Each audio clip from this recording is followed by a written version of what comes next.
THU 2020. I'm David Guralnick. It's great to be here with you for day 2 of the conference here on Thursday, June 11th. Very much looking forward to this morning's session. It's just great to be here with Antonella Poche from Roma Tre University, who will be our opening keynote. Tremendous set of talks we have going on today. We've got Gila Kurtz and Yana Zaguri on podcasts, Maddie Koivisto on Paradox of Choice, Igor Miladinovich and Sigrid Scheffer-Wenzel on mobile learning diaries, Julie Giguere on designing for localization, so much more, more interviews and all of the usual things. And we will first start by getting to spend a little bit more time with Ray and Jane. And so yesterday I spoke about stories, scenarios, and the uses of scenarios and stories in learning. And we got to be introduced to Ray and Jane. Ray, for those of you who missed the story yesterday, it was very dramatic. You see them on your screen now. This is Ray Richardson. Ray Richardson is an attorney who works with a big firm and is working as a pro bono attorney. He is working with a client who is getting his services for free. Her name is Jane Wilson. This is part of a course for attorneys on how to work with pro bono clients, which covers also the subtleties of dealing with that. And it's a really interesting course and a very dramatic scene, and that's why I showed it yesterday. In the scene, just to wrap up, we don't quite have the previously clip that you might see on a TV series, but the quick summary was that Jane has come into Ray. They've had their initial meeting where they got to know each other. You got to understand a little bit about her story, which basically comes down to she's going through a very, very difficult divorce. It's sort of her husband's handling it unexpectedly, asking her to pay for lots of things that she simply can't pay for. She doesn't have the money, and she's really not sure what her options are, and that's why she's come to Ray. So what we're going to do now is take a look at Alicia Aiken. Alicia Aiken is an experienced attorney who plays kind of the instructor / coach role of the course. So she is up in front on video, as you'll see. So she's a subject matter expert, and she does walk people through this course. This course is done partly as a 5-day MOOC, and then also as a self-paced version. So it can work either way. And Alicia is there for the MOOC version on some discussion forums as well. And then here she's she's in video a lot. So we're going to see Alicia on video, and we're going to see what she says about the clip that we saw yesterday, and then we're going to do a little activity where we'll decide maybe what Ray should consider doing next. So next up, let's take a look at Alicia and see what she has to say. We've seen attorney Ray Richardson interview his client, Jane Wilson, and collect information from her. Now we want to think about the meeting some more. You can go back and watch the meeting again if you'd like to refresh your memory. When you're ready, here's what I want you to think about. Given what we've covered so far, what would you do next? If you were in Ray Richardson's shoes, what would you do after collecting the information? Where would you take things? Next, you'll hear 3 different opinions on what Ray should do after he finishes collecting information and confirming what he's learned. Listen to these 3 opinions and then choose the approach that best aligns with what you would do. After you've made your selection, you'll see what past participants chose, and then I'll be back to share my thoughts. Once Ray has finished collecting the information and has confirmed that it is all correct, I think he should wrap up the meeting so he can get started on drafting the response to the divorce and any other necessary documents. That way, they will be ready for Jane to sign at their next meeting. Ray's wrap-up for the meeting should include an explanation of the overall process, an overview of the time frame for the divorce, and a list of next steps for Jane. She should have the big picture view of what the divorce proceedings will look like. A lot of people have no idea how long a divorce can drag on. She'll need to know what to expect with negotiations, paperwork, going before the judge, all of that. Attorneys assume that clients just know these things, but how would they?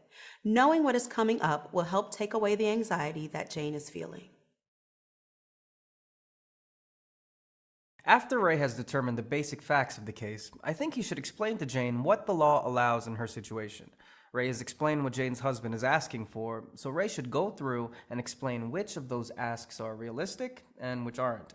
He's already laid the groundwork by explaining that just because her husband has asked for things, it doesn't mean he is entitled to them or will get them.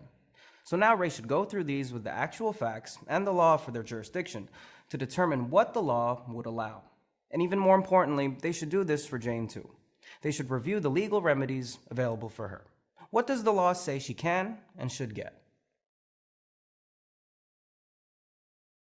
I think the next thing Ray should do is to check in with Jane to find out what she wants. It doesn't even have to be realistic at this point. I wouldn't immediately worry about whether you can get her what she wants. Just find out what she's hoping for. Maybe she'll say she just wants it over quickly. Maybe she'll say she wants to move across the country. Maybe she'll say she doesn't even want the divorce. If you don't understand what the client is hoping for, you may start to go down the wrong path. If you find out first, then you can research whether it is possible to make that happen. Okay, well, we've seen the three options, and please go ahead. You'll see that there's a poll. Some of you have already seen that there's a poll. So take a second if you want to vote. What would you do next? Would you listen to attorney 1, 2, or 3? Attorney 1 explaining the process, listing the next steps, drafting the response. Second one who suggested reviewing the possible legal remedies available. The third one who says find out what the client is hoping for. So we'll give another few seconds for people to get their votes in. I did notice a lot of early voting in this before you were familiar with all the candidates, but every vote counts, and that is how it works here at the conference. So, and this is a very competitive vote. I actually may stay with this longer than planned. I want to watch the votes come in and see what happens. So, all right. So we'll wait another second. The votes are continuing to come in, and I think we're probably going to assume that's going to be it for now. Okay. So the winner in a close race. It's been a three-horse race. All answers got possible votes. They were all reasonable options, and we could have gone a lot of different directions. So let's see what Lish is what Alicia goes by, the expert. Let's see what Lish thinks is the right thing to do. So let's hear what Lish says about this. So you've made your selection and you've compared it to what other people have chosen. Did you agree with them? Did their answers make you reconsider your own? I would absolutely do all three of these at some point, but what I would do next is the third suggested approach. Find out from the client what she's hoping for. I use the term hope to get people past what they think they are allowed to have, to really help them envision what they want things to look like when the legal case is over. Let me tell you about how I learned to do this. I had an eviction case where the client's adult son had been arrested for a minor drug crime. But if you live in subsidized housing, that minor drug arrest is enough to get the entire family evicted. When the client came into my office, I assumed that the client's goal was to save the subsidized housing at any cost. And I started working towards two goals: preparing the case to keep the client in the housing with her whole family, and talking to the client about having her son move out. I knew that if her son moved out, it would save the apartment for her younger children and herself. She fought with me. She didn't follow up when I asked her to do things. She seemed angry with me all the time. And finally, one day I said, "What do you want most?" And she said, "I want to live in my subsidized apartment with my entire family, including my adult son, who's having a very difficult time, and I won't abandon him." So I said, "Okay, that's totally reasonable, but I don't know if I can get you both the subsidized apartment and living with your son. If you had to pick one, which would you choose?" And she said, "Living with my son.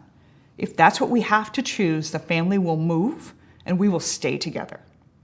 Once I knew that, and I told her that I understood why she would want that and that I would fight for it, she cooperated with me fully. We started working like a partnership. We worked together to gather evidence and prepare for trial. We went to trial and we won. She got to stay in the subsidized housing with her family, including her son. And ever since then, I ask every client at the beginning of the case, "What are you hoping for?" And if you had to choose among things, rank for me what's most important. If Ray were to jump immediately to drafting the pleadings or even explaining the process to Jane, he'd have to make assumptions about what Jane's goals are. If those assumptions are wrong, he could be wasting his own time on unnecessary documents or making Jane feel left behind in her own legal case. So let's turn back to attorney Ray Richardson and his client, Jane Wilson. Let's see what happens when Ray asks Jane what she wants out of her case. Okay, well, we're not going to get to go back and see what happens to Ray and Jane just yet, but I promise we will tomorrow. So it's again another cliffhanger episode in the Ray and Jane series as those continue. But this is a really interesting activity type in a lot of ways from the sort of storyline standpoint. One nice thing about this is that it gives people insight into realistic situations. So as I mentioned yesterday, if you were with us yesterday, this was this scene, this story, this sort of entire storyline about how about Jane's divorce and how Ray is handling the case and how Jane's reacting to things came from realistic stories. It is not a realistic story. I mean, attorneys wouldn't really do that anyway, but it's not really the right thing to do in this case. It's from a series of stories. Our team worked with Lish, interviewed her, asked her lots and lots of questions and follow-ups about all kinds of details and how the system worked and how the process worked and what are some of her great stories.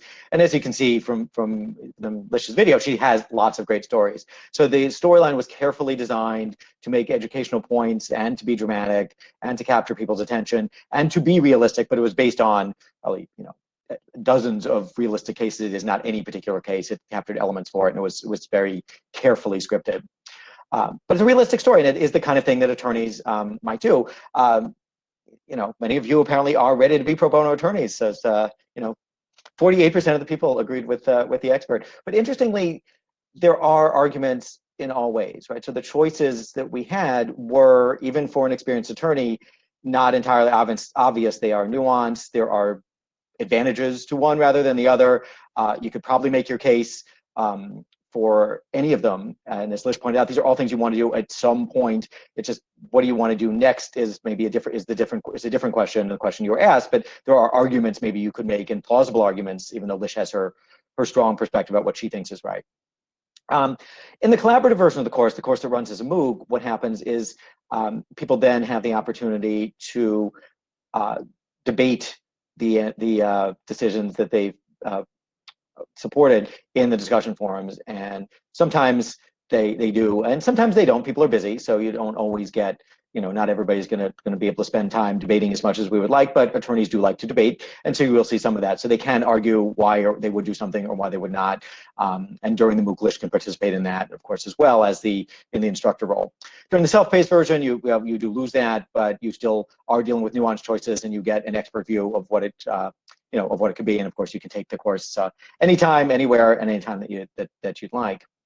There are a lot of different types of activities in this course. There's a number of different activity types, but this is one of them. And one of the nice things is that it does ask people to think critically and synthesize. So you're not just remembering; you really have to process what's going on, and hopefully interesting enough that you want to. So critical thinking, as we've seen, is key, and that's leading me to our keynote speaker, who I'm absolutely delighted to have. Antonella Poche from Roma Tre University is here with us today. She is an associate professor, qualified as full professor in experimental pedagogy, Department of Education at Roma Tre University. Among other things, she leads the Center for Museum Studies. She has expertise in research education methodology and evaluation. She has so many credentials, we could not possibly fit them into one talk. She coordinates national research units within European project frameworks. She's the chair of the Eden Network of Academics and Professionals, the author of numerous publications. So she's going to talk to us about learning analytics, how to define, assess, and develop critical thinking in professional development contexts with reflections and empirical evidence. So it's really just a pleasure to have her here with us. We're going to run Antonella's introduction, and then we'll turn it over to Antonella for our opening keynote.